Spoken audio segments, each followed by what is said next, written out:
వ్యవహరించట్లేదని ఆయన ఆరోపణ. ప్రస్తుతం అంతా వాడు కామారెడ్డి ప్రధానంగా మీరు ఒక ఆరోపణ చేస్తారు. సభ జరుగుతున్న తీరు మీద ఏమంటారు? సభనే అంటారా అన్న? అది సభ అంటారా? మీడియా గ్యాలరీలో మీడియా ఉంది కాబట్టి మాట్లాడాలి. సింపుల్.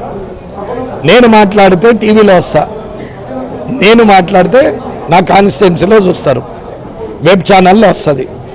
తాట తీసిన వెంకటరమణారెడ్డి, తోపుకాన్ రమణారెడ్డి అని వస్తుంది కాబట్టి దాన్ని చూసుకొని మురుసుకుంటుంది తప్ప ఏమీ లేదు. గ్యాలరీ కోసం మాట్లాడడం కాదన్న, ప్రజల కోసం మాట్లాడే, ప్రజా సమస్యల కోసం మాట్లాడాలి. ప్రభుత్వం ఆలోచన ఏంటి? ప్రతిపక్షం అల్లరి చేస్తే సమయం వృధా అయితే మాకు ఆన్సర్ చెప్పే బాధ్యత తప్పుతుంది అని వాళ్ళు నవ్వుతున్నారు.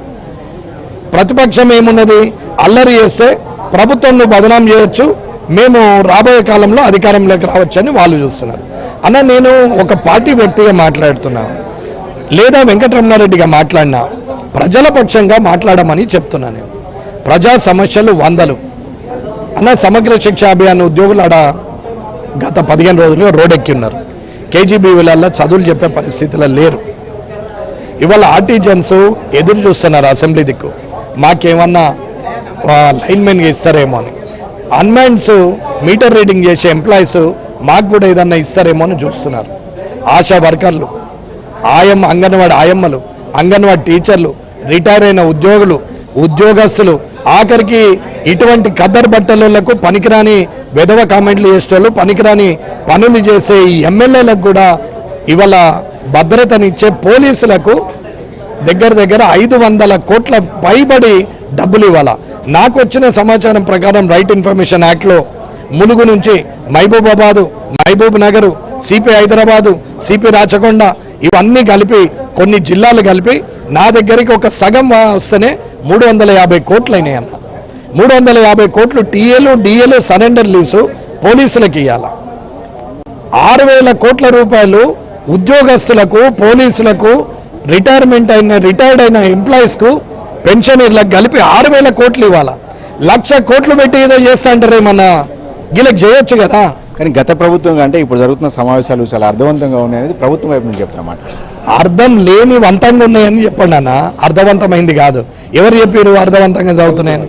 కుక్కలలో మొరగడమా, అల్లరి చేయడమా, తాగి వచ్చినామని ఒకరంటే అరే అని ఇంకోళ్ళు మాట్లాడమా, వాడు వీడని మాట్లాడుకోవడమా, దూషించడమా, అవినీతి అధికారులను అందలెక్కించడమా, ఆ నిజాయితీ గల అధికారులను తొక్కడమా? ఏమి నేర్చుకోమంటారు? అసభ్య పదజాలం, పరస్పర దూషణలు, అన్పార్లమెంటరీ లాంగ్వేజ్. ఇదా అసెంబ్లీలో మాట్లాడేది? ఇదా అర్థవంతం? ఇలాగా మాట్లాడేది? ప్రజలకు ఇన్ని రోజులు ఎవరు చెప్పకపోవచ్చు, నేను చెప్తున్నా మీ ద్వారా. ప్రజలు ప్రతి దగ్గర, అది ఎంపీ కానీ ఎమ్మెల్యే కానీ తెలంగాణ రాష్ట్రంలో ఖచ్చితంగా ప్రజలు అడగాల. లైట్ వేసినావా, రోడ్ వేసినావా, మోర్ వేసినావా అని కాదు. ప్రజా సమస్యల మీద మా బతుకులు ఇట్లా కావడానికి మీరే కారణం. ఈ సమస్యలను పరిష్కరించకుండా పరస్పర దూషణలు, అన్పార్లమెంటరీ లాంగ్వేజ్ను డిస్టర్బ్ చేస్తూ తెలంగాణ ఇజ్జతును తీస్తున్నటువంటి ఈ రాజకీయ నాయకులకు బుద్ధి చెప్పాలని చెప్తున్నాను. బీఆర్ఎస్ వర్కింగ్ ప్రెసిడెంట్ మీద ఏసీబీ కేసు నమోదు చేసింది ఫార్ములా ఈ రేసింగ్ సంబంధించి. దాన్ని ఎలా చూస్తారు బీజేపీ పార్టీ?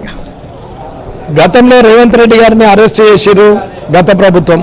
ప్రస్తుత ముఖ్యమంత్రి ఇప్పుడున్న వాళ్ళని అరెస్ట్ చేస్తాను ఆయన చూస్తుండొచ్చు అన్న. ఇందులో అప్పుడు రేవంత్ రెడ్డి గారిని అరెస్ట్ చేస్తే ప్రజలకు వచ్చిన లాభం కానీ ప్రజలకు జరిగిన నష్టం కానీ ఏమీ లేదు.